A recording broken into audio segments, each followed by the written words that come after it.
Buenos dias, buenas tardes, buenas noches. Está no ar o Bendita Podcast da Santa Companhia. Eu sou Madá Rocco. A arte existe porque a vida só não basta. Viva a arte efêmera do encontro corpo a corpo, resgate ritual. Opa! Eu sou o Pedro Coentro e eu sou o Teatro Brasileiro. Bom dia, Brasil! Eu sou o Demétrio Abraão, ator e comunicador da Santa Cia. E a felicidade do homem é uma felicidade guerreira, então sigamos em luta. Eu sou Rafael Abraão, diretor e dramaturgo da Santa Cia, e eu sou o Teatro Brasileiro. E do amor gritou-se o escândalo, do medo criou-se o trágico, no rosto pintou-se o pálido, e não rolou nenhuma lágrima, nenhuma lástima para socorrer. Eu sou Fred, cantando bode do Teatro Brasileiro. Coroa tua cabeça, Tepoti! Aê, que beleza, Tepoti, galera, começando mais um episódio. Tepoti! Agora, desta vez, o primeiríssimo, aquele que a gente prometeu pra você semana passada. O episódio sobre ritos, mitos e sobre o teatro. Então, vem com a gente nessa, que vai ser gostoso. Bora!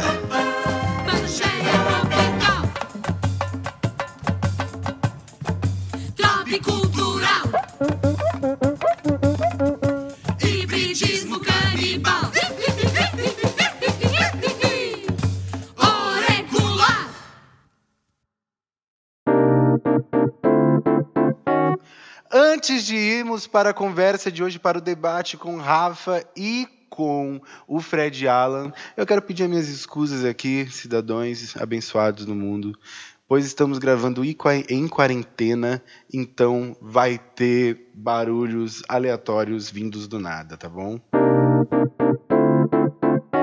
Este programa é oferecido por Esmalworld e Cachaça Thier. Este é o Badalo do Reclame. Nascida nas terras altas da Mantiqueira, na região de Aiuroca, Minas Gerais, a cachaça leva o nome do mais conhecido pássaro que ecoa na região famosa por seus alambiques. Disponível nos sabores prata, ouro e canelinha, você pode adquirir já a sua Cachaça Thier no site www.cachacatier.com.br. Cachaça Thier, a patrocinadora do Bendita, o podcast da Santa Cia.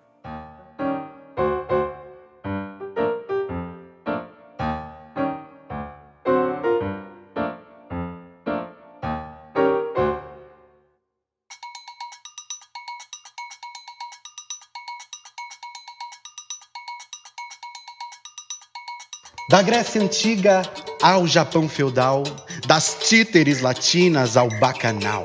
Em teatro, com teatro, o mito ganha voz. As evidências se tornam parte de nós e da nossa cultura.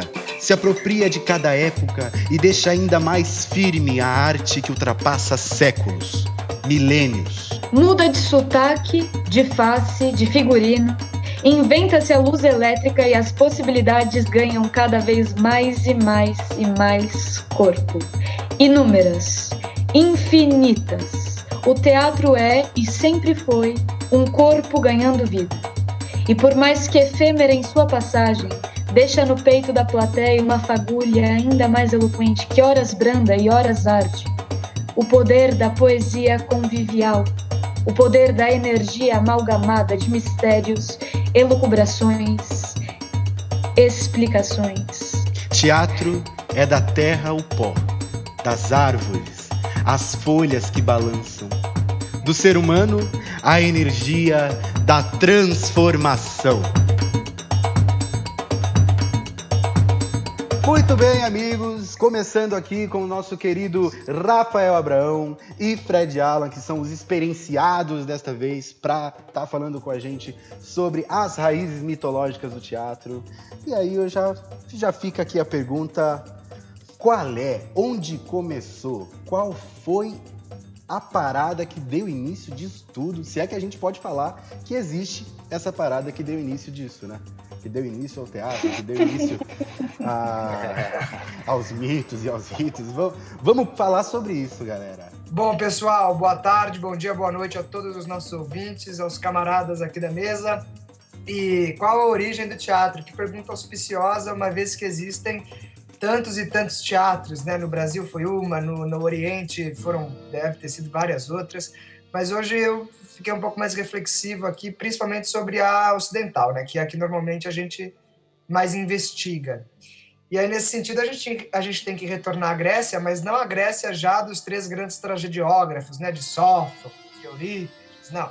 Temos que retornar a uma Grécia que vem até antes da escrita, e é nisso que nos chama a atenção o ritual, né? Quais são as aproximações entre o teatro e o ritual. E a partir disso, dessa observação, né, dessas relações que um estabelece com o outro, que eu acho que a gente pode começar a pensar nessas origens do teatro, né? É interessante porque na antropologia dizem que o teatro transporta e o ritual transforma, né? Então, quais são as relações entre as duas coisas? Eu acho que é isso que a gente pode contar aqui um pouquinho, principalmente em cima de 2 ritos muito grandes e famosos que aconteciam na Grécia muito antiga, muito antes da escrita, que são os rituais dos mistérios eleusis e os rituais de Dionísios. Bom, acho que esse texto inicial aí que vocês dois falaram, ele é bem provocativo, ao passo que a gente pensa teatro enquanto convívio, poiesis e expectação, né? Alguém assistindo.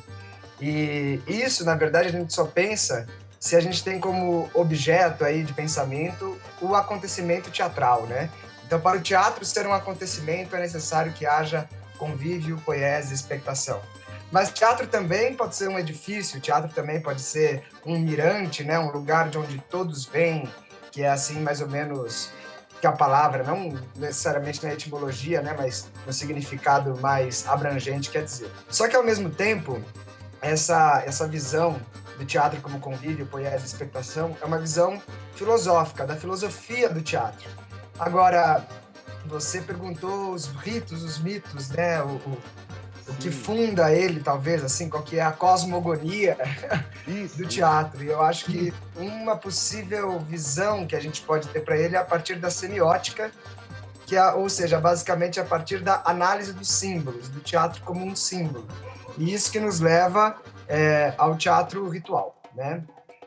Acho que tem 2 frases aí, uma do Peter Brook e outra do Antunes Filho, que somam bem para a gente começar esse papo, que é: o teatro é um aliado externo da vida espiritual e a vanguarda espiritual de um povo. Bom, ritual, assim como o teatro, tem vários significados, tem uma abrangência enorme de significados, né? A gente pode olhar para o ritual como um modo especial e singular de lidar com o tempo, com o espaço, no modo limiar, né? Liminar, aliás. O modo liminar é aquele espaço entre a realidade e o transe, digamos assim, né? Isso é uma visão mais antropológica. Mas ritual também pode ser um espaço extra-cotidiano que exige o sagrado, né? E onde acontecem fenômenos culturais e sociais, onde tem uma diversidade de abordagens. O ritual pode ser encontrado em festas, em cerimônias. Ele pode ser uma convenção, repetição, fusão, principalmente alteridade, né? Entendendo que os outros são outros e que estamos todos juntos ali, comunhando daquele mesmo tempo e espaço. E, enfim, não é nada muito racional assim também, né? Quando a gente fala de ritual. E acho importante só diferenciar o que é ritual do que é ritualismo, do que é ritualização, do que é ritualizar, né? Se a gente pensar no ritualismo, o ritualismo ele é um comportamento estereotipado do ritual, né? Ele banaliza o rito, ele coloca um peso pejorativo em cima do ritual. Enquanto ritualização é a metaforização dos mitos, é aquele que segue na linha do tudo é mito. E nessa, olha onde a gente foi parar, né? Com uma presidência da República mitológica aí. Se fala. A incompetência, assim, é digna de... Fizeram a ritualização do Distrito Federal. E aí tem o ritualizar, né? O ritualizar, ele é o preparo da energia do corpo extra-cotidiano, ele é o preparo do ritual, ele ordena esse comportamento que a gente vai ter. Então, Rafa, antes de você continuar aí, eu fiquei pensando muito nessa coisa do mito.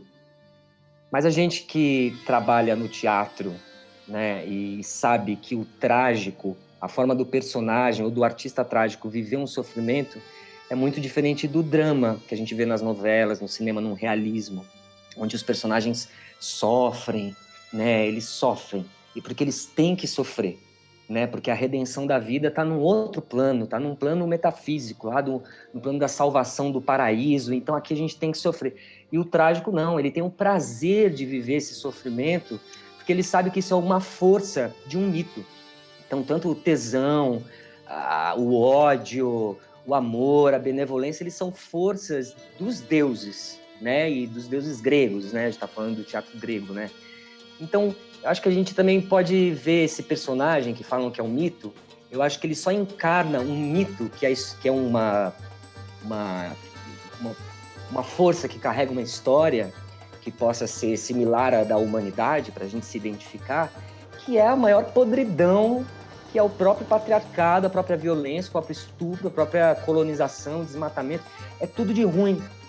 Eu também ficava pensando, poxa, chamando esse cara de mito, mas de uma certa forma ele evoca um tipo de mito que aí eu tenho o prazer de poder olhar para mim e falar assim, putz, eu tenho que olhar para esse patriarcado que está dentro de mim, mas ao mesmo tempo, diante dessa força que está aí, eu vejo o quanto isso também está distante, o quanto, e pelo menos no meu corpo trágico, eu estou vencendo esse patriarcado e como tem muita gente parecida com ele, é o nosso antagonista, é com quem a gente tem que atuar. Total, acho que você foi para um ponto chave aí, que é a questão do mito carregando essa história, né?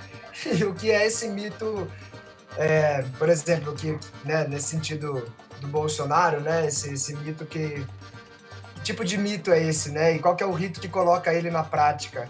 É um mito de uma utopia ou de uma distopia? Não sei, assim, é pra gente pensar mesmo. Mas eu acho que o que mais interessante, assim, do ponto de vista rito, mito, como você disse, é essa força que o mito ele tem, né? É como se ele guardasse dentro dele um saber ancestral, né? Uma sabedoria primordial, uma verdade primordial. E ela só se revela perante os ritos, né? Você só consegue fazer com que um mito tenha sentido através do ritual. Aí, ao mesmo tempo, um ritual sem um mito para ele viver, para ele encarnar, ele também se esvazia de sentido, né? E olha quantos rituais a gente não tem nesse sentido, por exemplo, lá de cima, né? Lá do Distrito Federal. Olha o ritual que acontece para que esse boçal chegue até a presidência e para que, enfim, cause essas várias reflexões que causam na gente, né? De um certo asco, da gente não querer se espelhar nisso, né? E ao mesmo tempo é muito interessante, porque toda aula de teatro que a gente começa a fazer, pelo menos assim, nessas escolas mais tradicionais, né? A primeira aula, pelo menos de história do teatro, é aquela famosa mito, rito e religião, né? Que vai falar que você consegue encontrar teatralidades no carnaval, teatralidades numa missa de igreja, teatralidades numa festa de São João e, inclusive, teatralidades numa posse, né, de um presidente aí da República. Hoje em dia a gente tem um grande criador de mitos, falando na TV, colocando o mito como a visão, né, de quem quer falar, a visão de quem quer criar o mito. Fica aí a provocação do que, como a novela se comporta hoje em dia, criando esse mito para a sociedade, essas morais, essas éticas que são passadas, sabe? Porque, por exemplo, o que o Nietzsche propôs quando ele começou a dar aula nas universidades, bem jovem, inclusive, por que ele propôs os mitos gregos? Porque ele já via lá em final de 1800 e tal, que a era moderna estava fazendo diluir o mito. Porque o mito, ele tem moral. O teatro tem moral, gente. Tem uma moral, só que é uma moral que não é moral patriarcal. Ela talvez seja uma moral trágica, uma moral matriarcal, uma moral antropofágica, mas as coisas têm moral e você... Acho que a gente também, como modernos, né, nós antagonistas a essa construção só apolínea, a gente também fica querendo negar a moral, mas a gente precisa entender qual é a nossa moral, né? Não ter medo dessa palavra. Né? E os mitos, eles são maiores do que um governo de 4 anos, do que a nossa existência. Né? E isso se entende na ação do teatro. Né? Tanto que para você, lá no começo, antes de ter o Dionísios incorporado pela primeira vez por um ator, era o coro e eles dançavam, a ação do coro era dançar, bebendo também as bebidas e na orgia. Para quê? Não é pelo prazer da orgia, prazer da bebida, é para produzir o prazer e o êxtase, para que você consiga enxergar o Dionísio. Então o Dionísio, ele está numa introvisão do mundo, é como se você olhasse para dentro de você, e dentro de você tem um palco, e é ali que você vê a história do Dionísio, ele ainda não está no palco.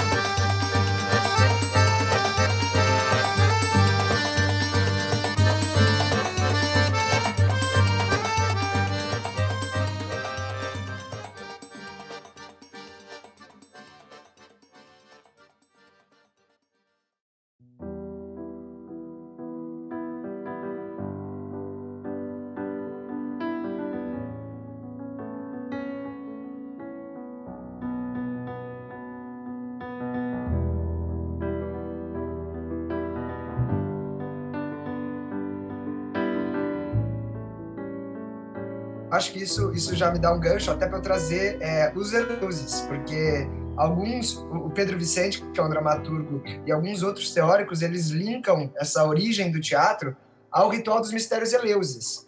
E nos mistérios Eleusis, para nós aqui da Santa, tem até uma relação com Cora Primavera, porque os mistérios Eleusis eram um ritual que os gregos faziam na cidade de Eleusis, que era uma cidade vizinha ali de Atenas, para Deméter, e tinha todo o ritual de Deméter, Cora e Dionísios também estava ali presente. Só que o Dionísios, ele era uma figura muito importante, justamente para a coralidade disso, porque era um ritual que, assim, era proibido você falar sobre os Eleusis, sob pena de morte, podia ser assassinado, se você abrisse a boca sobre o que acontecia no ritual, no Telesterium, que é o salão central lá deles, era uma pena de morte que poderia ser executada em cima. Então, assim, vinham peregrinos de toda a Grécia que se preparavam o ano inteiro em jejuns e, enfim, toda a preparação do ritual. E quando eles se encontravam, eles já faziam os rituais de Dionísio, né? Na verdade, eles chamavam Iaco, que é como se fosse o Junito de Souza que fala, né? Que é como se fosse o avatar de Dionísios antes de Dionísios, né? Do primeiro nascimento dele de Zeus com Perséfone. E aí todos eles se encontravam, faziam essa estatueta do Dionísio, né? Pegavam ali o cortejo, a procissão, né, o carro-naval com a estátua, e iam dançando, cantando. Era justamente coral, né? A ação. E iam lá para o ritual fazer. E lá no ritual dos Eleusis, quando eles chegavam lá, Eleusis também foi uma cidade que no mito da Deméter, né? A Deméter, ela fica assim, tem ali os Zeus dão uma trepada, né? Nasce a Cora, que é o significado de pureza, né? Traz uma certa pureza, assim. E onde a Deméter ia nas festas de agricultura dela, porque ela é deusa da semeadura, da agricultura, da fertilidade, a Cora ia acompanhando ela atrás. Um belo dia o Hades viu a Perséfone, né? Descobriu que ela existia e ficou apaixonada. Perséfone não, a Cora. Que na verdade Cora e Perséfone são as mesmas pessoas, né? O mesmo arquétipo, a mesma deusa. Ele vê essa entidade e vai lá, fala com Zeus o seguinte: meu irmão, eu tô apaixonado pela sua filha. E Zeus fala: querido, vai lá, sem problemas, né? Tá tudo certo. E aí o Hades, ele rapta a Cora, a Perséfone, com Narciso de 100 cabeças, eu acho que esse era o nome da flor. E leva ela pro submundo, né? Estupra a Perséfone, dá para ela comer uma romã, e aí quando ela come a romã é um alimento do submundo, né? Ela fica dependente daquele fruto. Só que a Deméter não sabia de nada, então a Deméter começa a procurar a filha dela no mundo inteiro triste. Quando ela chega em Eleusis, ao invés dela ficar procurando a filha, né, tudo, ela chegou muito cansada já, porque a bicha correu o mundo inteiro. Ela vira pra galera de Eleusis e fala assim: por favor, me sirvam o Kykeon. E o Kykeon é a bebida, é o sacramento dos Eleusis, desses mistérios Eleusis, desse ritual. Acho que ele é feito de centeio, cevada, enfim. E ele tem propriedades alucinógenas, né? Então ele é como um sacramento. E Dionísios tem o vinho, né? E o vinho naquela época, eles não tinham os processos sofisticados que eles têm hoje, né? De destilação, essas coisas. Então era um vinho muito mais forte que diz assim, que você tinha que tomar o vinho com uma taça de vinho para 8 de água, né? Hoje em dia é uma de vinho para uma de água e olhe lá, né?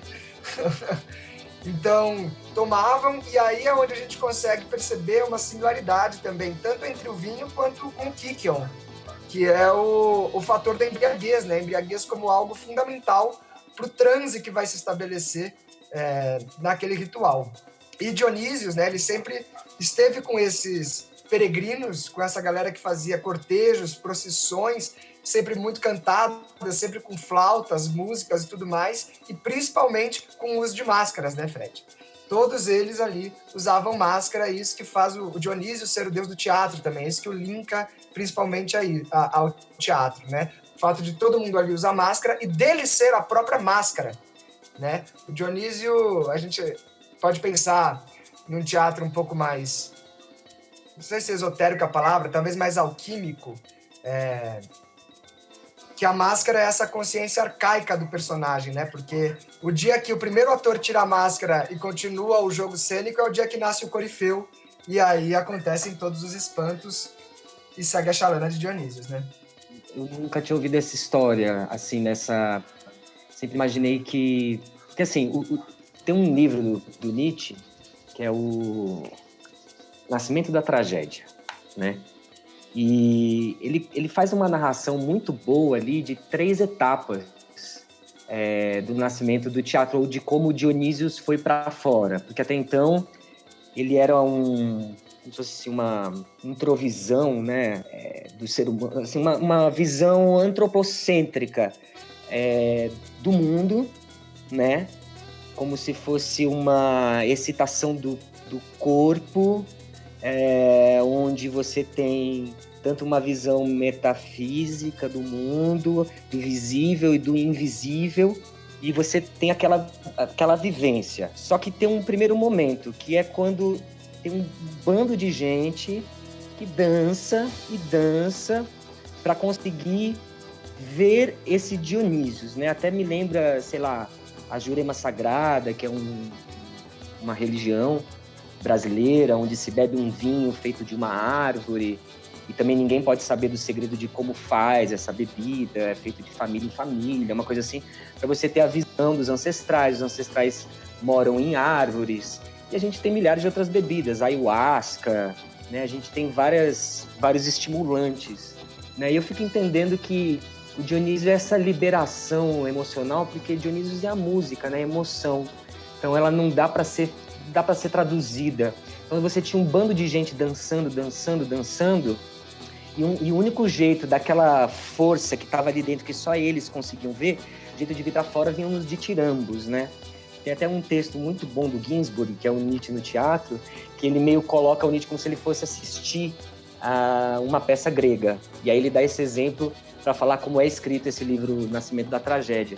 E que ele não fica assim passivo, só assistindo a peça. Não que o espetáculo não seduza ele, não dê prazer, aquela sequência, né, de episódios dando sentido à narração e tal, como se isso... Ele se interessa por isso, mas não é só por isso, e também não é só a questão do mito. Ele resolve, então, ir para a orquestra, que a orquestra era o lugar, né, ficava entre o palco e entre a plateia, e o pessoal ficava ali dançando. É ali que eles ficavam evocando aquela força, né? E aí, nesse livro que ele escreve, o Nietzsche, ele propõe essa interação do invisível e do visível, consegue, assim, como se restabelecesse, né, para a gente, né, na modernidade, essa necessidade de sondar a experiência, não só intelectual, né, cabeçuda, de livros e tal, mas numa vivência mesmo, né, um aqui agora. Então esse livro é escrito assim, e eu entendo que quando o Nietzsche vê, e ele quer ver do ponto de vista de como os atores veem o Dionísio na sua embriaguez, na sua loucura, ali que ele começa a falar, o teatro nasceu assim, tinha um bando de gente, eles dançavam e bebiam, até entrar num êxtase, para dentro deles mesmos eles conseguirem ver Dionísio. Eu queria até ler para vocês aqui um trechinho do Ginsburg, que ele fala maravilhosamente sobre essa vidência que o ator trágico fazia antes do Dionísio ainda ser máscara, ser nada. Ninguém sabia como é que era, cada um produzia o seu tesão. Ele fala assim que essa vidência era uma imersão nas profundezas da existência, para além do ilusório do cotidiano. Ela traz dos arcanos a soma do sofrimento e da dor universais, feito a figura de sua encarnação. Dionísio, dilacerado e renascido, revela-se como imagem da alma na alma da imagem dos coreutas. Né? Como um todo, eles o sentem e o veem, exultam nessa transvisão que os une no mesmo querer, o da visão, no mistério da sua eterna revivência. Então imagina, bate aquele ácido assim, todo mundo, não sei se vocês já tomaram ácido pra fazer peça com uma galera, tem uma hora que bate para todo mundo e como todo mundo começa a ver a mesma coisa, entendeu? E ele escreve esse livro nessa potência e fala pra gente ver o teatro dentro desse lugar. Aí a segunda etapa dessa história que o Nietzsche vai narrando, né, no meio dessa embriaguez dentro da orquestra, ele começa a ver uma nova cena. Aí ele para um pouco e começa a ver que, de repente, surge uma figura em cena. Um ator assume o papel. Se é combinado ou não, mas ele assume esse papel e a partir daquele momento ele é Dionísio, mas não, ele até fala assim, ele é Dionísio e não uma máscara. Ele é Dionísio. Não é Dionísio no plano do ator que faz um personagem. Ele é, porque ainda é uma religião, ele incorporou. Entendeu? Depois, um terceiro momento, para não ficar aqui me engano, o terceiro momento é quando esse Dionísio já ganha forma em objetos. E aí ele começa a ser cultuado e pode ser atuado por todos. Sim, total. Até porque, por exemplo, esses rituais eles aconteciam milênios antes da gente ter uma coisa chamada teatro, né? Mas você me lembrou de uma outra coisa, enquanto você contava, né, dessa presentificação do que a gente está comunicando com o teatro.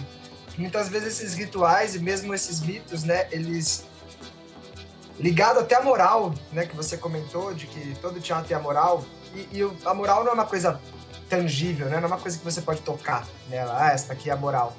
Ficou me lembrando como que o teatro também ele tem a potência de trazer o invisível para o visível, né, de que há esse mundo invisível que se manifesta, né, de diversas maneiras, que nem nessas festas, quando o ator já está ali encarnado, assumindo o papel, a sua posição, existe, pelo menos na minha visão assim, de teatro, uma energia que se manifesta, né? E aí é isso, né? Como que o teatro surge antes mesmo da escrita acontecer.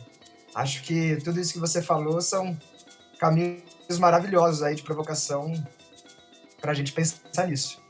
É interessante esse negócio que você falou do que não é visível, né? Porque é que nem quando a gente, aquela coisa, quando você tá apaixonado por alguém, assim, não é que nem na novela, né? Que toca uma música linda, os movimentos são todos perfeitos, a taça servida direitinho, brindam. Sei lá, quando você tá alguém apaixonado pela primeira vez, você derruba copo, você fica achando que tem coisa no seu dente, é mais cômico, é mais tchecoviano, né? E eles faziam, tem um livro da Jacqueline de Romilly, A Tragédia Grega. Ela é bem, assim, cabeçuda, estudiosa, muito diferente do Nietzsche, né? Que vai para a orquestra, ela ficou sentada na plateia. Mas ela falou uma coisa muito legal que eu acho que tem muito a ver com Tchekov, por exemplo.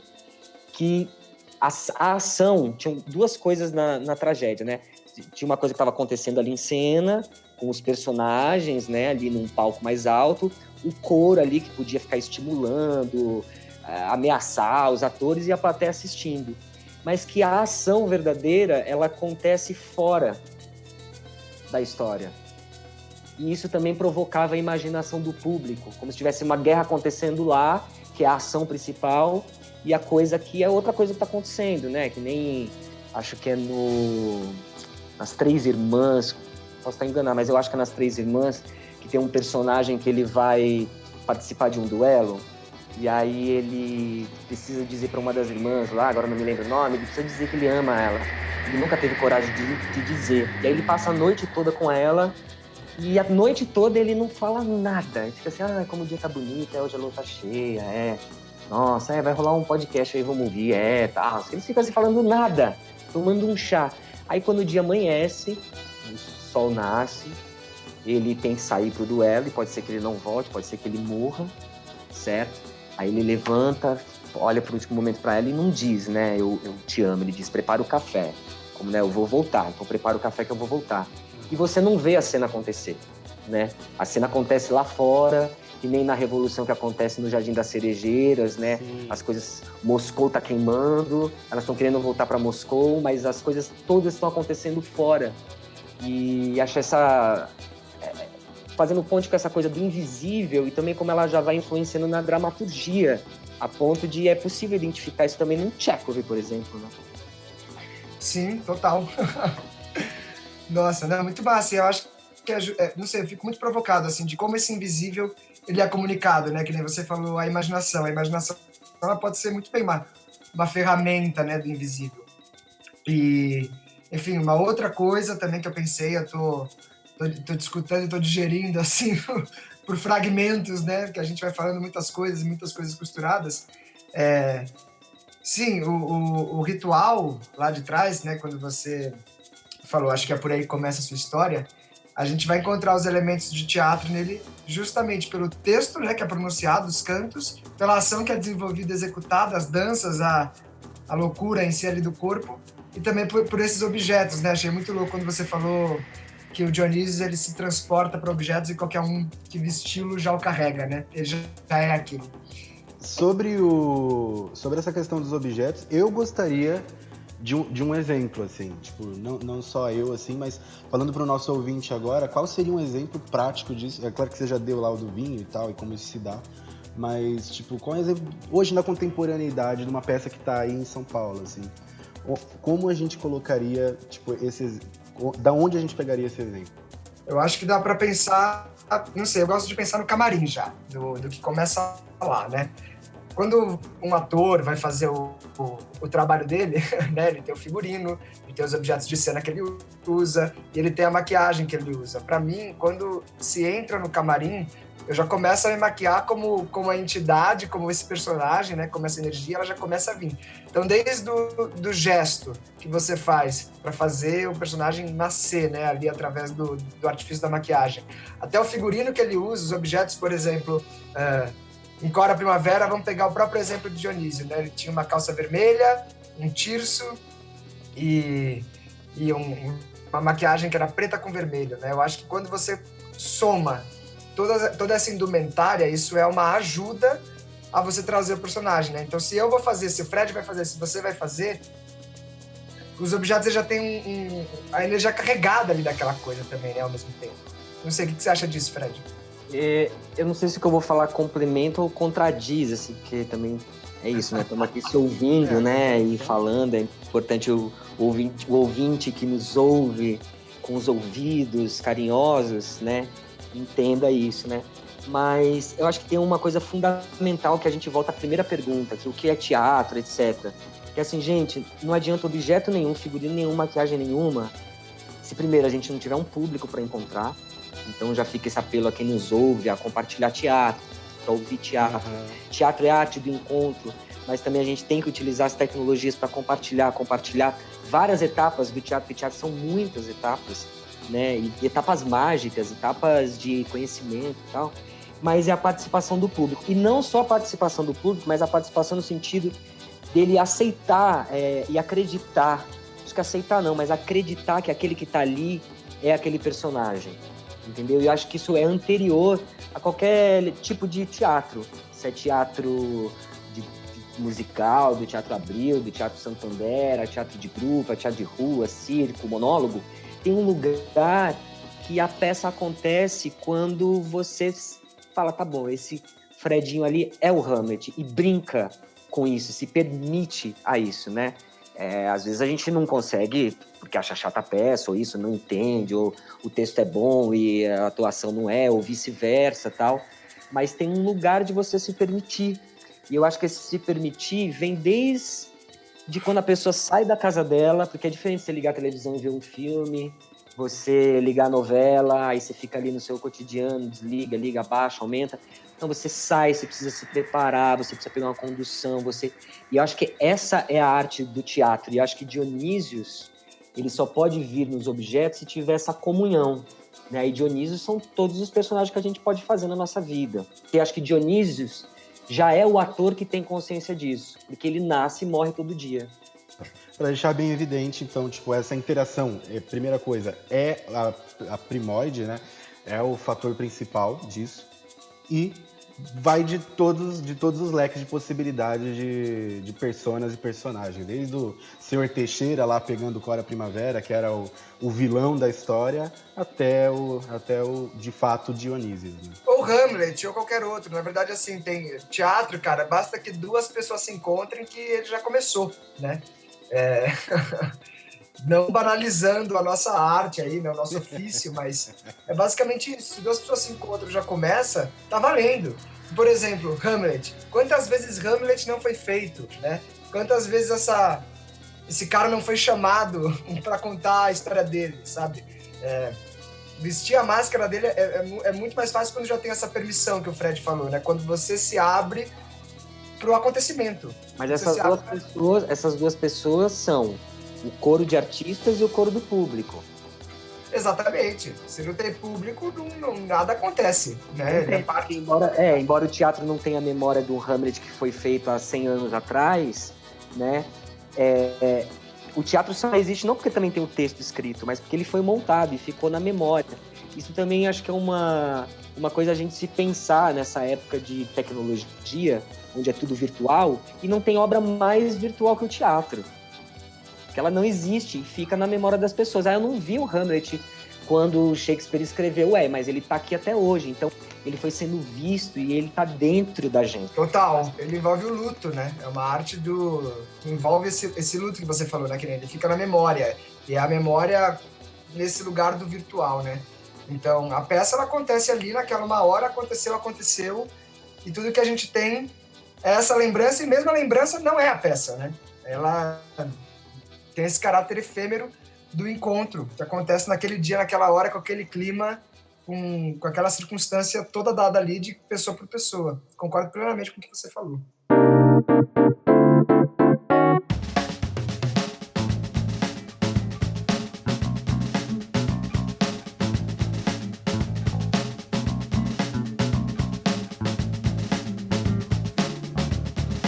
Acho que seria interessante a gente pontuar, como artistas que somos todos aqui, levando em consideração toda a conversa e todo o debate, como é que vocês enxergam isso de forma viva e prática na arte que a gente exerce hoje em dia, assim, como exemplos vivenciados por nós mesmos. Como diretor, né, do nosso trabalho, e também levando em consideração aí que somente Cora Primavera foi um trabalho que eu fiquei extremamente satisfeito, né, como diretor. Acho que essa é a experiência mais viva e mais tátil para mim agora que eu possa falar.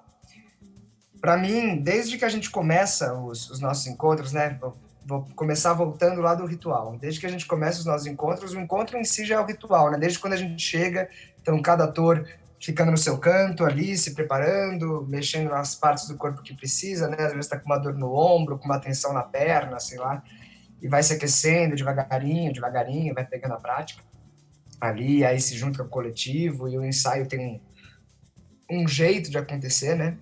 Bem ou mal, infelizmente hoje, pelo menos na Santa Cia, eu sei que em outros grupos os ensaios começam e vão que vão até dizer chega. Mas aqui a gente tem, às vezes, horários bem delimitados, né? Tempos que a gente precisa obedecer. Então, existe uma certa regra ali, né? Que a gente tem que colocar de objetivos do trabalho a serem cumpridos, mas também um jeito de fazer isso acontecer, que é um jeito quieto. Por exemplo, eu gosto muito quando o grupo está muito conectado e, por exemplo, o grupo da direção, né? Aqui na Santa Cia, nós somos em 5 no grupo da direção. E a gente dirigiu Cora inteirinha se passando a bola no silêncio, né? Então o Pinto dava um aquecimento de corpo, ele olhava para a Luísa já entendia, já seguia pro de voz. Acho que o silêncio também, por mais que tenha o canto, a música, né? Todos esses estímulos sonoros do teatro, o silêncio ele também guia bastante a nossa experiência, pelo menos quando a gente se conecta realmente, ouvir o silêncio é fantástico. Aí naquela energia pulsante, aquele negócio que, nossa, parece que tá exaurindo, assim, quem olha de longe já sente que tem uma parada acontecendo ali, assim. Eu lembro dos nossos ensaios, os ensaios mesmo, não falando das apresentações, tinha gente que vinha parar para ver o ensaio, da capacidade de concentração, de como a gente estava ali. Vira um jogo interessante, né? Acompanhar essas coisas. Mas isso também vem muito do encantamento que o teatro por si só gera, né? Você vê um grupo de pessoas ensaiando ou declamando uma poesia, né? Estabelecendo uma relação entre quem está fazendo e quem está assistindo, isso já gera um encantamento primordial, digamos assim, para que alguém pare e se interesse por aquilo, né? E assista. A vida das pessoas, ver as pessoas vivas, pulsando vida, jogando vida para fora, isso é muito atraente, né? E principalmente numa sociedade toda robotizada que a gente vive hoje, né? Por mais que a gente tenha a tecnologia aí a nosso favor e possa estabelecer outras formas de conviver com ela, no dia a dia o que a gente vê são as pessoas totalmente ensimesmadas, né? Fechadas ali para o mundo exterior e o celular, o caminho, quase que só olha para frente, né? Não olha para o lado, não percebe os outros, a outra vida que está ali compartilhando o mesmo espaço, a mesma sensibilidade com ela, né? Então, acho que quando a gente percebe esse encontro das vidas, né? Da vida do público, da vida de quem está fazendo, e até quebrando, né? Simplesmente um encontro, voltando até diminuindo menos a frase, né? Menos a construção. Esse encontro das pessoas já é algo tão precioso, já é algo tão encantatório, que faz com que as pessoas realmente parem. E não só parem, muitas vezes, como também participem, né? O Fred também trabalhou no Oficina e outros trabalhos que ele fez, que eu sei que ele conhece também bem esse conceito do público atuador, né? É o público que constrói a ação junto, que não está ali passivamente assistindo. Então, acho que essa também é uma outra característica do fazer teatral muito importante, enquanto público, que é você estar vivo, tão vivo quanto a pessoa que você está assistindo, sabe? Em quesito de reação. Entra em cena, canta, dança, se solta. Percebo muito, por exemplo, aqui em São Paulo, agora eu vou fazer uma digressão. Percebo muito aqui em São Paulo, por exemplo, como o público do centro, ele é um público mais, digamos assim, domesticado, né? Então, a peça acontece, às vezes eu não gostei da peça que eu assisti, mas mesmo assim eu bato palmas em pé. E eu tive uma experiência agora, recentemente, em alguns céus, né, da cidade, céus da Zona Norte, Norte, Leste, Oeste, Sul, né, circulando a cidade, todas as zonas da cidade, e era um público, assim, maravilhoso. Ali, sim, você conseguia, por mais... A peça chamava Distopia Brasil, e era uma peça de uma interação com o público, né, de um jogo com o público mais tenso, assim. Não pode cruzar a perna, né? É uma outra linha de trabalho, que é uma linha de trabalho que partiu da distopia, né? Então, qual seria um futuro horroroso aí para o Brasil? E tinha várias regras ali do público, no teatro e tal. E, assim, o público dos céus, né? O público da periferia de São Paulo, ele não é esse público domesticado do centro. Se ele não gosta, ele não bate palma, ele fala durante a peça, ele joga pro ator, sabe? Ele fala mesmo, parece até um pouco do jogo que a gente estabelece no teatro infantil também, né? Que as crianças jogam com os atores que estão ali vivos em cena. Então, não sei, queria compartilhar isso também, assim, do quão importante é esse público ativo também, e como isso muda tudo, e o público das mais diversas camadas, né? Que nem a gente teve em Cora Primavera o caso da Jane, que é uma mulher em situação de rua, que ela vinha em todas as apresentações, ela vinha e ela sabia a fala de todos os personagens do coro. Era incrível. Ela fazia o coro junto com os atores. Ela entrava já no comecinho da peça, no prólogo. Chegava na Praça dos Arcos, né? Que o prólogo começava numa outra parte ali, mais matagal da praça. Quando chegava na Praça de Concreto, a Jane já vinha, já entrava e já cantava e participava dos coros dionisíacos aí que a gente evocava. Você via a galera da plateia ficando de boca aberta, assim, né? Tipo, meu Deus, como assim? E eles estão deixando, e aí vai se quebrando as couraças, vai se quebrando os preconceitos. Tem o risco também, né? Que é muito importante quando a gente fala do teatro de rua. O risco que a gente tem que comprar é muito, muito forte, assim, né? Você tá ali com o seu corpo exposto, tá tudo exposto, né? Tá tudo aberto, o jogo tá aberto e você não consegue conter a energia ali, né? A energia, ela também é muito dissipada, porque qualquer som compõe o espetáculo. Passa um ônibus, passa um helicóptero, alguém gritando comunista! Isso já compõe toda a cama, toda a paisagem sonora, né, de onde a peça está acontecendo. Não é um fator externo. E quando eu falo do risco, eu fico me lembrando daquela situação que foi mais ou menos assim. Entrou um rapaz muito louco no meio da peça, muito louco. Ele tava embriagado, tava o próprio êxtase ali. o êxtase dionisíaco, assim.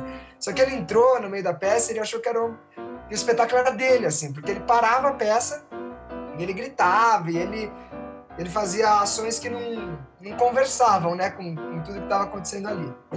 E aí, eu lembro que a gente estava na cena do casamento, e na cena do casamento eu ficava bebendo uma cachaça ali, uma cachaça real, né, cachaça Thier, que ajudava a gente. Eu bebendo a cachaça, ele veio pegar a cachaça, ele achou que eu tava ameaçando ele com a garrafa. Ele pegou, jogou a garrafa no chão, quebrou o vidro, e ficou aquela situação no meio da cena do casamento, né, tipo, galera casando em cena e rolando uma treta na missa ali. Mas não sei, assim, acho que tudo isso que a gente falou, na verdade, é difícil ficar fechando pensamentos, né? Posso pegar essa bola aí?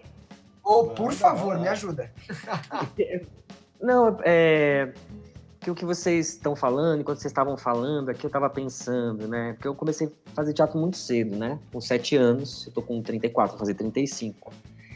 E aí eu ficava, que história que eu conto, né? Tem muita história para falar dessa experiência sobre o que Dionísios entender, e o compromisso, e a moral. Uma das primeiras coisas que eu aprendi com 7 anos é chegar 1 hora antes do teatro, coisas que ficam na nossa vida e a gente vai entendendo. E eu falei, putz, eu não consigo escolher aqui e por um simples motivo. Acho que eu tenho mais vontade agora de falar com quem tá ouvindo a gente, ou que só assiste teatro, ou que tem vontade de fazer teatro, porque normalmente as pessoas querem fazer teatro e assistir teatro para sentir a verve, né, a emoção, pôr para fora, e aí tem todas essas histórias maravilhosas que vocês estão contando, que a gente lê nos livros, vê na oficina, eu poderia falar, tal, mas a gente não pode deixar de esquecer que existe o lado invisível disso, que são os nossos fracassos, as coisas que não dão certo,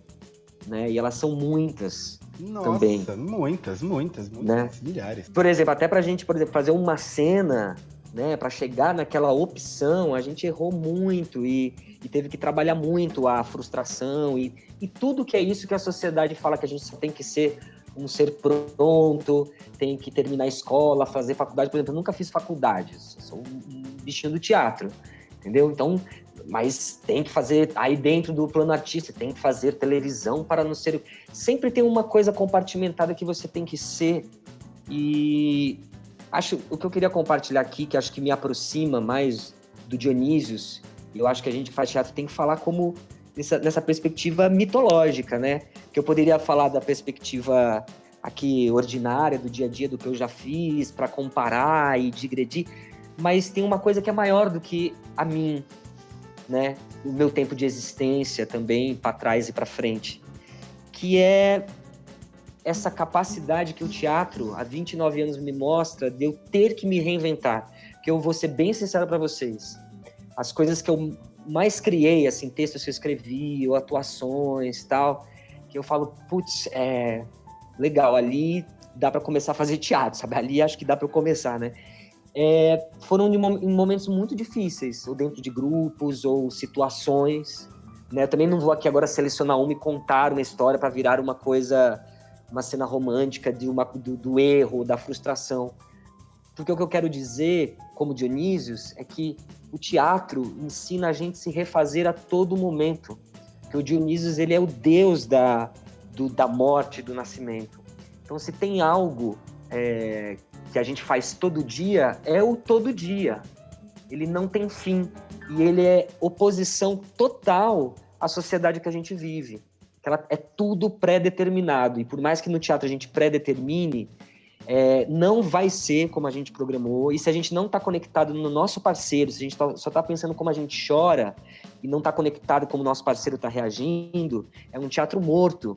E se mesmo você conectado com o seu parceiro fizer uma coisa muito boa, no dia seguinte não adianta você repetir, porque vai ser diferente. Total. Entendeu? Quantas vezes você pode... Assim, eu já vivi de ter poucas pessoas na plateia e você fala assim, putz, a peça tá ruim, ninguém tá rindo, ou tá não sei o quê. E no fim ser maravilhosa a peça. E também você pode fazer uma peça que todo mundo tá rindo e se divertindo, não quer dizer que a peça tá boa. E aí é só a capacidade de você olhar o dia, pensar como o seu parceiro reagiu, o que aconteceu, o que você sentiu, você pensar na troca, e não se você atingiu tal objetivo. Esse é o grande aprendizado dionisíaco. Sim. Essa é a grande parada, assim, eterna para a vida, não só para a gente que faz teatro, né?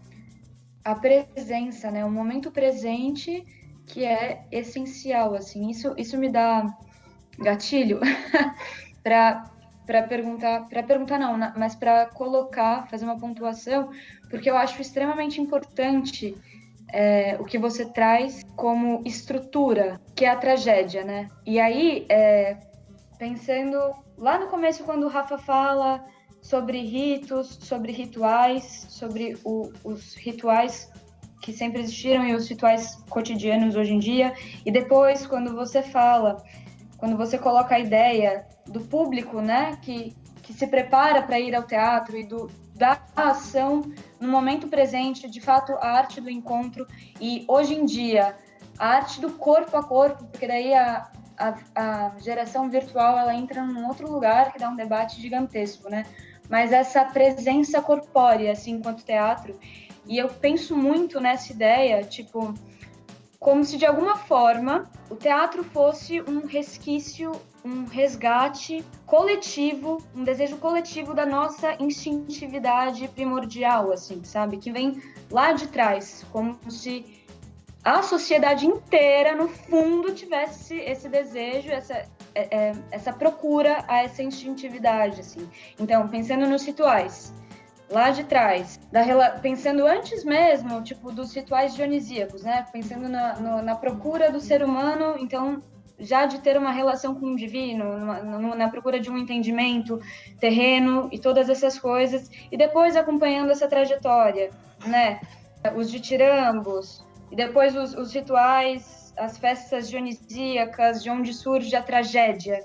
E ainda na tragédia, a nossa busca individual pela visceralidade, a tragédia ser tão forte do jeito que é, por que a tragédia é tão forte, né? E por que ela é tão estrutural, assim, nem abrindo para o campo da Grécia como berço da sociedade, tanto no jeito que a gente pensa, quanto na música, no teatro, na arquitetura, em todas essas coisas, mas canalizando para a tragédia ser ainda muito importante, porque a tragédia fala da nossa relação com a vida, da nossa relação com as questões dos relacionamentos humanos, com a questão da finitude, é impossível entender a tragédia sem relacioná-la a situações mais profundas e ontológicas humanas, né? Inclusive, é um livro que eu emprestei para o Pascoal da Conceição, ele fez o favor de perder esse livro, são os escritos do Nietzsche sobre a política. E eu relia no passado e estava fazendo Horácios e Curiaços, e essa informação veio muito à tona, porque é uma peça da Cia Livre, de um texto do Brecht, uma peça didática, e a gente está fazendo sobre os povos originários do Brasil. Enfim, nesse texto, ele fala que, na verdade, o nosso instinto de humanidade é se isolar, e que buscar o agrupamento, comunidade, etc., é uma luta contra esse instinto natural de você se isolar na mata, porque você sozinho na mata, você está mais propício a morrer. Só que é natural do homem caçador, da pessoa que precisa sobreviver. Porque junto é difícil, né? Viver em comunidade, em sociedade é difícil. Então existem várias sociedades e organizações e formas de se organizar, né, para tentar construir isso, mas é sempre uma porcaria, porque o instinto, na verdade, é de isolamento.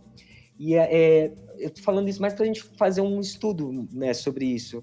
Porque eu acho que o teatro é a evocação do prazer do oposto desse instinto natural da humanidade de se isolar, de cada um estar lá no seu canto perdido na floresta, que é difícil você viver em comunidade.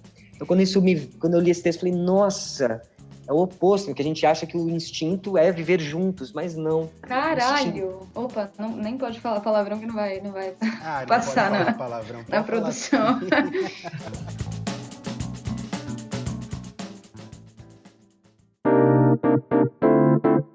Brasil, eu tava aqui pensando, eu queria puxar uma provocação que talvez dê uma pequena desviada, mas que eu acho que pode ser bem interessante, considerando todo o contexto aí que a gente está vivendo em 2020. E a gente ainda não sabe exatamente quando esse episódio vai ao ar, mas enquanto a gente grava aqui, a gente ainda está muito afetado pela questão do corona, né? e os teatros ainda estão fechados, e isso está sendo um debate muito grande, assim, eu não sei como é que tá para cada um, mas eu tenho visto muitos grupos conversando sobre essa questão e falando sobre justamente isso que a gente está debatendo aqui agora, que o teatro é a arte do encontro e que o teatro é presença. Então, como sobreviver e como manter o teatro vivo nesse momento em que os teatros, os espaços públicos, todos estão fechados. E uma coisa que eu penso muito também, e que eu também tenho visto algumas pessoas já comentarem, apesar de eu achar que isso é à tona, é a questão do futuro próximo, né? Porque a gente está aqui, os teatros ainda estão fechados, e a gente não sabe como que vai ser a reabertura. A gente não sabe se vai simplesmente reabrir tudo, a gente não sabe se vai reabrir com 50% da capacidade permitida, com 30% da capacidade permitida, se todos os atores vão ter que estar de máscara e vários blá blá blá, se não vai poder se encostar. E aí a gente está aqui tendo essa conversa maravilhosa sobre justamente isso, que o teatro é uma arte viva, é uma arte do encontro, que nasce de questões ritualísticas, que nascem de festas de grupo, e aí o Fred acabou de trazer isso, que eu achei muito interessante, do Nietzsche dizer que o nosso instinto natural era, na verdade, se isolar, que, na verdade, eu não li esse livro do Nietzsche, mas do alto da minha ignorância sobre o que ele diz, eu já não sei se eu concordo com isso, mas tudo bem. E aí eu queria trazer um pouco essa questão de tipo, e aí, né? O que será de nós? O que será de nós? O que a gente faz? Como é que a gente segue aqui? E o que será do teatro, considerando que, tipo, não estamos podendo nos encontrar presencialmente agora e nem sabemos quando poderemos. Olha, vou refletir em cima da sua reflexão. Não sei se eu vou trazer uma resposta, até porque nem devo ter essa pretensão. Eu acho que isso é tão novo, tão atual, que a gente vai acabar descobrindo junto, assim, né? Não sei, não tenho nenhuma ideia prática para esse momento. Mas esse papo todo me lembra, e aí eu acho que é um bom começo para começar respondendo isso, até do que acho que o Fred fez uma fala ali, respondendo a Madá, não sei, muito importante, assim, de que é como o teatro transforma as pessoas, né? Como o erro transforma as pessoas, como a experiência de estar ali vivendo teatro é transformadora. Isso me lembra muito da alquimia, que é a arte por excelência do teatro, né? Porque a alquimia é a arte da transformação, né? Através de mágica e tal, ela vai lá, transmuta o que tiver que transmutar, certo? E ela transmuta para transformar um material bruto em uma pedra filosofal. Ora, se o teatro é uma alquimia, qual que é a pedra filosofal dele, né? Ou a pedra bruta? O que ele vai ter que transformar ali? O próprio ser humano, né? Então, uma arte como o teatro, que sobreviveu por milênios, como até agora, né? O cinema surgiu agora há pouco, a fotografia surgiu agora há pouco. Eu não sei, eu tenho uma certa sensação de que o teatro, por ter essa capacidade alquímica, tanto de se autotransformar, quanto de transformar os outros, os que vivem ele, seja de qual posição for, público, ator, diretor, produtor, iluminador, sonoplasta, camareira, bilheteiro, luz, enfim, o que for, músico, né? Se ele já tem essa capacidade de se transformar, eu não sei, mas eu dou muita fé de que, assim como o mundo vai se transformar, o teatro ele também se transforma. E eu vejo muito ele... Veja, muitas doenças vieram, né, para a humanidade. Veio a AIDS, veio a meningite, veio o sarampo. Vieram várias doenças dessas que a gente vai pegando. Pelos meios de comunicação mesmo, sabe? Será que já não teve uma grande epidemia, só que por uma falta de internet, por uma falta de rede, ou por uma falta de um avião que leva uma pessoa de um lugar para o outro hoje em dia? Isso não virou, de repente, uma pandemia, mas assim, isso é tão único que a gente está vivendo, e a gente já viveu por coisas tão únicas também nas histórias das humanidades, que eu acredito muito que o teatro, ele passa por essa, ele sobrevive, talvez não do modo estrutural como a gente estava. Vai ser uma crise, né? A arte vai salvar muitos psicológicos, né? Muitos mentais, muitos emocionais.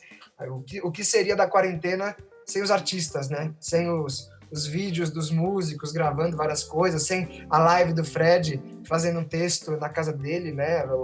Sem uma novela sendo reprisada, enfim, todo o tipo de arte que a gente pode imaginar, né? As pessoas estariam com certeza mais acinzentadas, né? Mas sem essa chama vigorosa, sem esse êxtase que a gente está falando, sem o êxtase da própria vida, né? Eu acho que nesse sentido, quando a gente está em cena, quando a gente está no teatro, agora falando de um lado mais atuador, é como se eu não sei, eu me sinto mais vivo lá do que eu me sinto na minha vida, assim, sabe?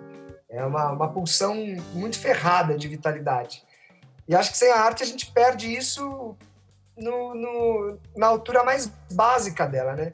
Agora, a gente está no começo dessa grande crise, né? Falando um pouco de magia agora, o planeta Terra está mudando a frequência vibratória dele, né? E em direção às Pleiades. E isso é uma loucura, porque para você mudar até muita coisa precisa acontecer.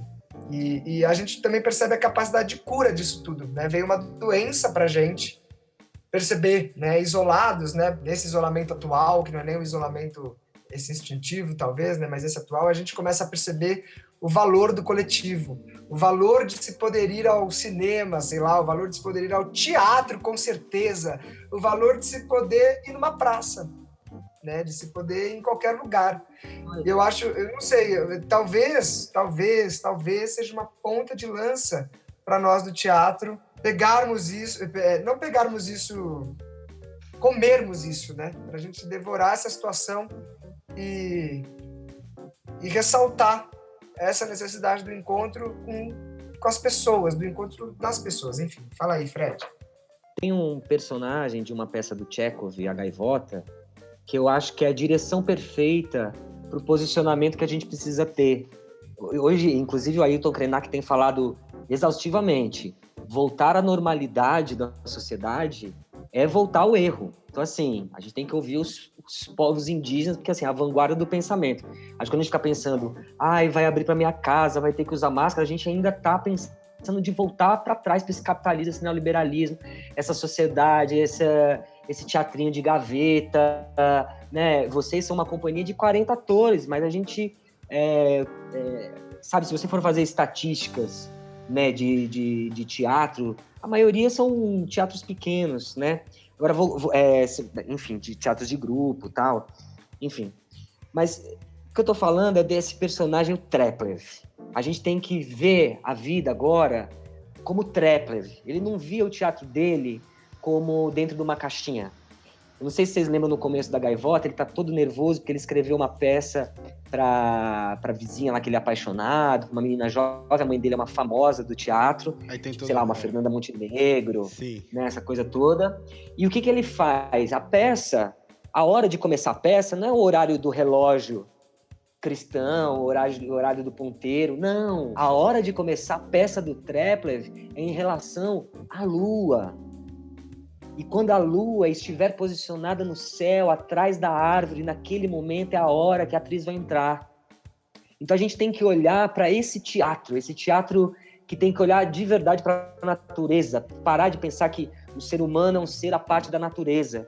Se a gente que está em casa começa a ver que as tartarugas estão botando mais ovos, eu tenho ouvido cada vez mais passarinho, a gente tem que começar a pensar num teatro que atue com isso, que converse com as montanhas, com os rios, né, para descobrir em nós essa natureza e não ficar fazendo um trabalho de, sei lá, de ficar ajudando o capitalismo e reciclando plástico, tá ligado? Tem que acabar com o plástico, tem que aprender a plantar, tem que cuidar dos rios, tem que cantar com os passarinhos, a música do Dionísio, atuar com o céu, com a chuva, entendeu? Choveu, não tem peça. Como não tem peça? Como é que não atua debaixo da chuva?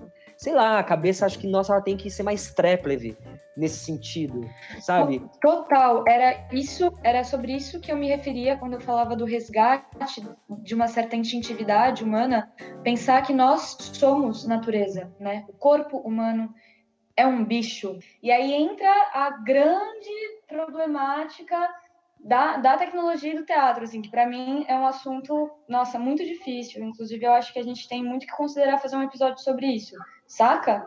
Do axioma cosmos parte do eu, a equação eu parte do cosmos. E os fios que percorrem o chão se enmeando, se entremeando junto com as raízes das árvores. Rapaz, a gente precisa fazer um episódio sobre isso mesmo. Quem sabe? Queria falar só rapidamente essa coisa da tecnologia. O teatro é virtual. É que a gente fala tecnologia e fica pensando em tecnologia virtual, nessas coisas. Mas, quando o Dionísios virou um objeto, isso é uma tecnologia. É para ir melhorando a relação com o público.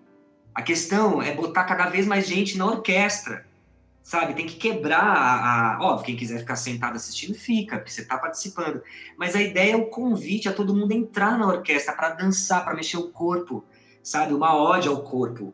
O corpo é sagrado, né? Por isso que a natureza é sagrada. E nesse momento o Zé fala muito isso, estamos na primavera. Lógico que nós estamos na primavera, porque só tem quem tem essa coragem dionisíaca de conseguir construir, e não é fácil, né? Porque é Dionísio que é fácil.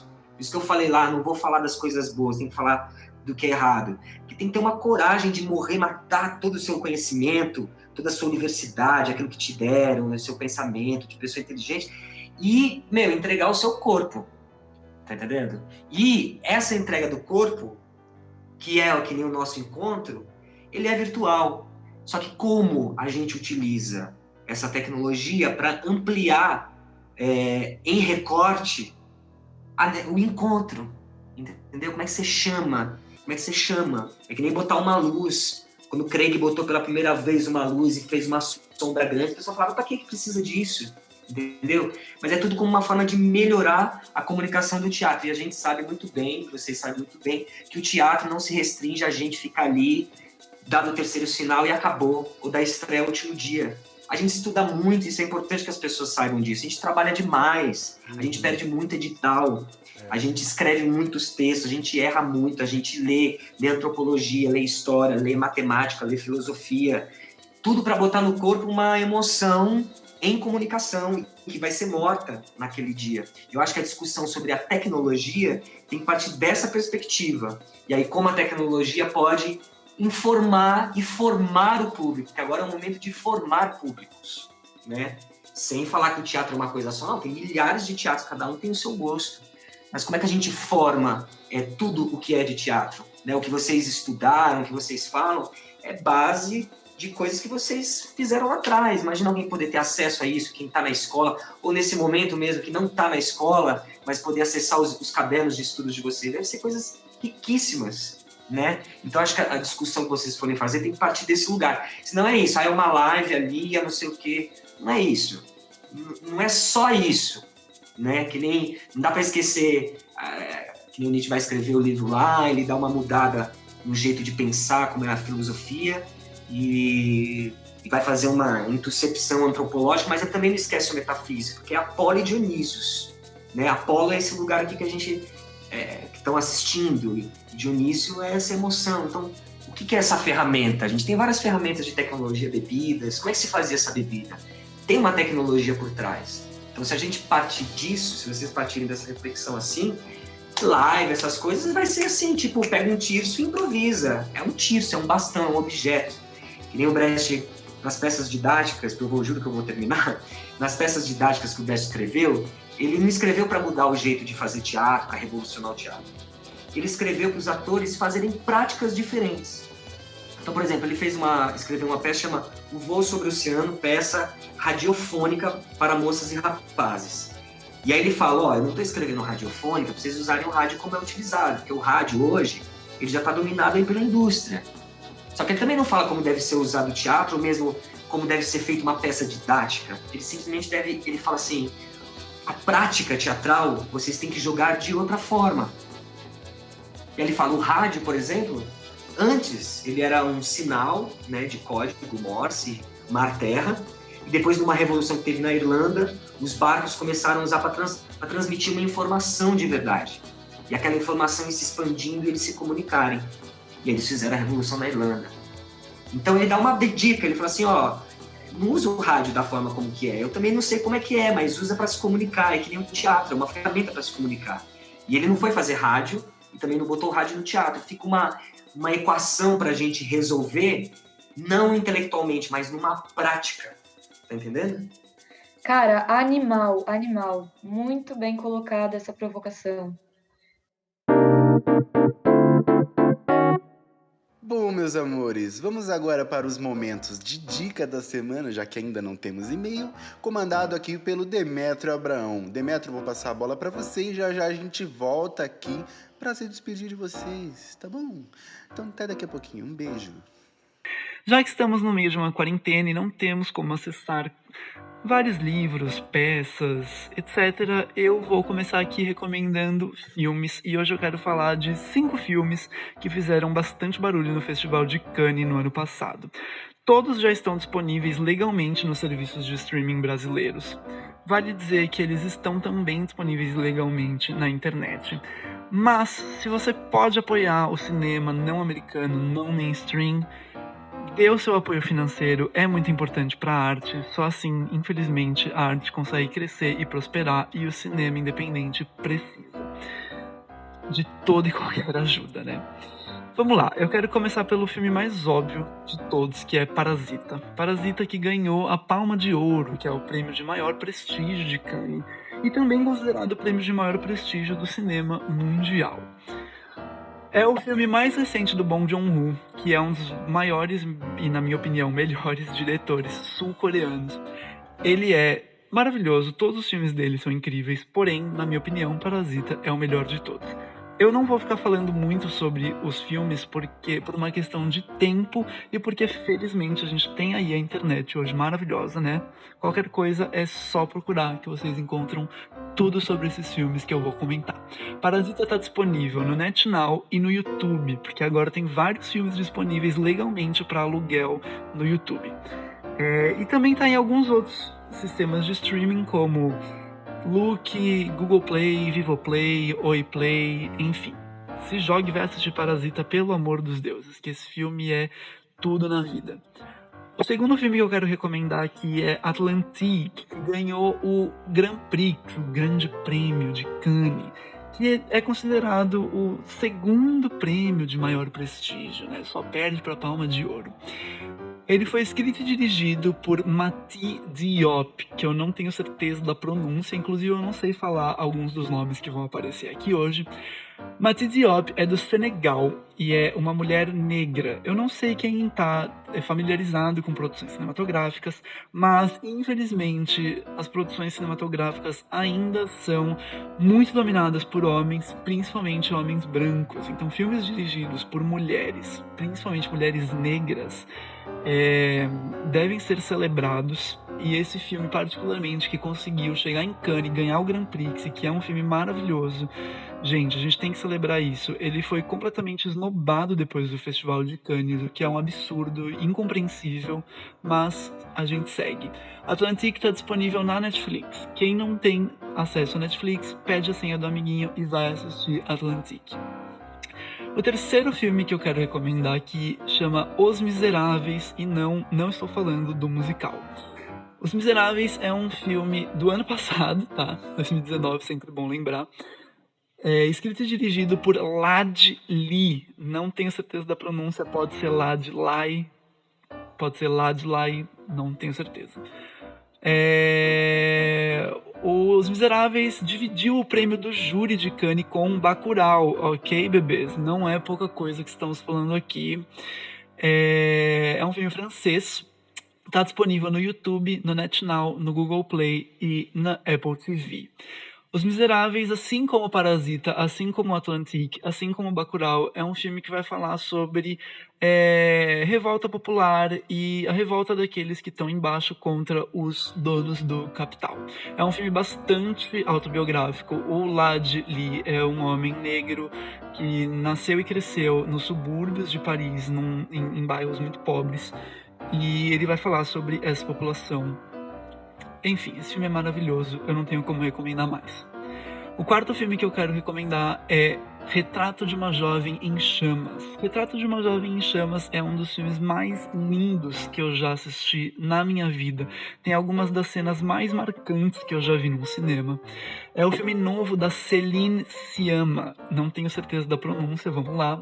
ela é francesa, e a Céline é uma diretora já consagrada, ela tem muitos filmes famosos no currículo, acho que o mais famoso é o Tomboy, que também é muito bom, recomendo muito.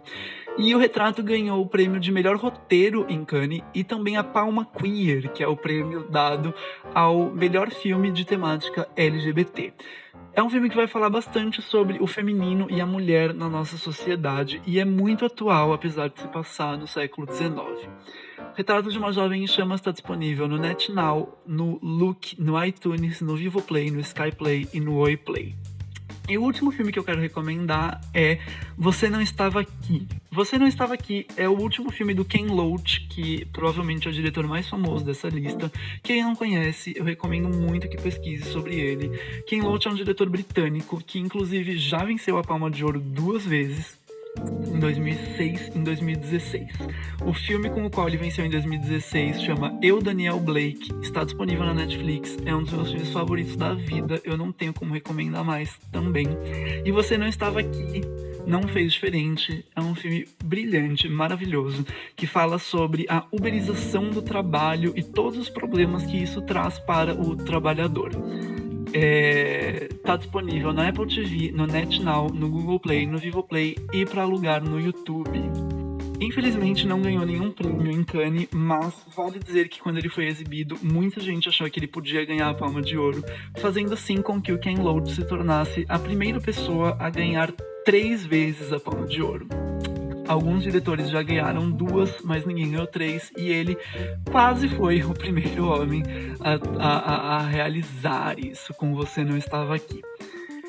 Enfim, gente, é isso. Espero que vocês gostem. Assistam os filmes. Vamos lá, só recapitulando: Parasita, Atlantique, Os Miseráveis, Retrato de uma Jovem em Chamas e Você Não Estava Aqui. Espero que tenham gostado do podcast e a gente se vê no próximo episódio.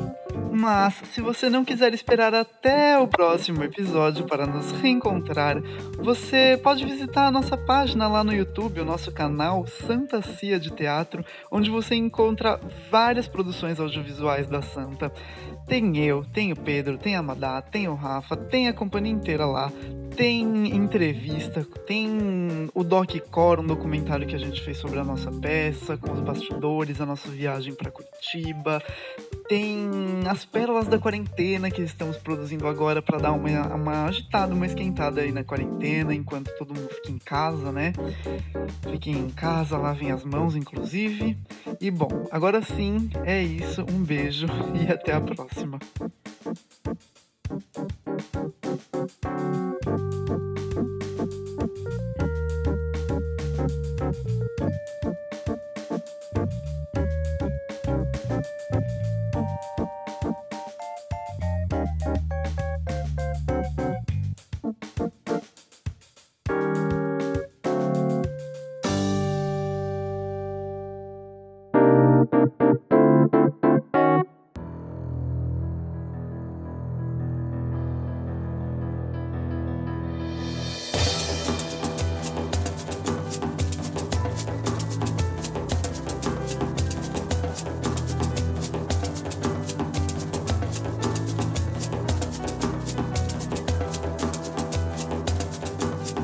Bom, acho que esse papo ele é infinito, né? Assim, gostei muito da nossa conversa, que ela foi de lá de trás até o aqui agora, né? Num salto quântico maravilhoso. Mas até já quero deixar o convite pro Fred para mais uma sessão aí de Bendita. Com certeza. Valeu, hermano, por estar hoje conosco. E é isso, gente, assim, maravilhosas considerações, obrigado por hoje, que isso seja a ponta de lança para grandes discussões que a gente pode trazer aqui. Arrou! E agora que o vinho tá acabando, a última gota já caiu no copo, as pessoas já mandaram pra garganta. Eu vou pedir, na verdade, primeiro eu vou agradecer aqui de coração a presença do Fred. Muito obrigado, Fred, por estar participando desse podcast com a gente. Seja bem-vindo para muitos e muitos outros mais. Rafa, muito obrigado também por estar compartilhando toda a sua sabedoria aqui com a gente. Obrigado, Demétrio. Obrigado, Madá. A Débora aqui, que vocês não escutaram a voz dela, mas ela estava aqui no fundo, aqui com a gente o tempo todo, fazendo comentários aqui. E por mensagem, né? Fala um oi aí, Débora.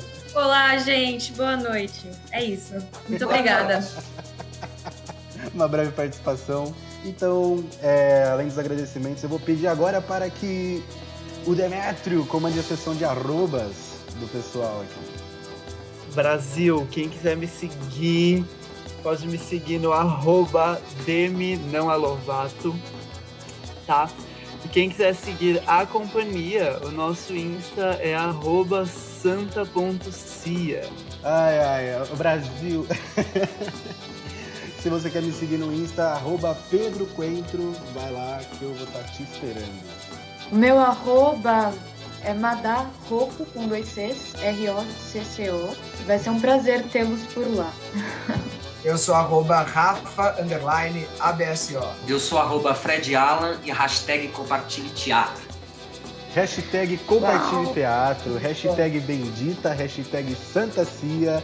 Muito obrigado, meu ouvinte, por ter nos ouvido até aqui, por ter compartilhado, que eu sei que você acabou de compartilhar o nosso episódio com todos os seus amigos que estão aí na procura de serem atrizes, atores, atormentados e que estão também querendo discutir a filosofia por trás do teatro, discutir também aqui a antropologia, os estudos. Muito obrigado por você ter nos ouvido e, para acabar, vamos mandar aquele Evoé maravilhoso? Vai.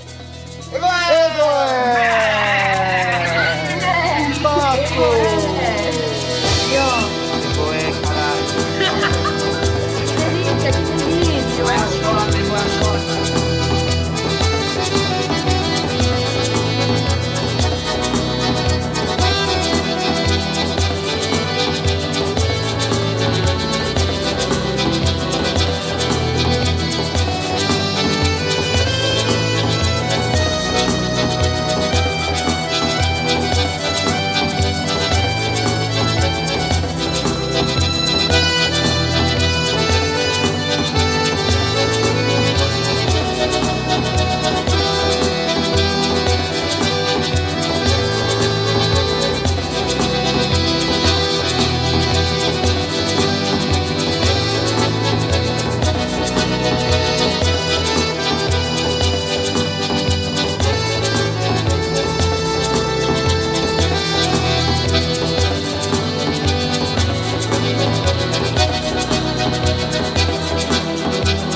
É preciso desfazer todo sinal de drama.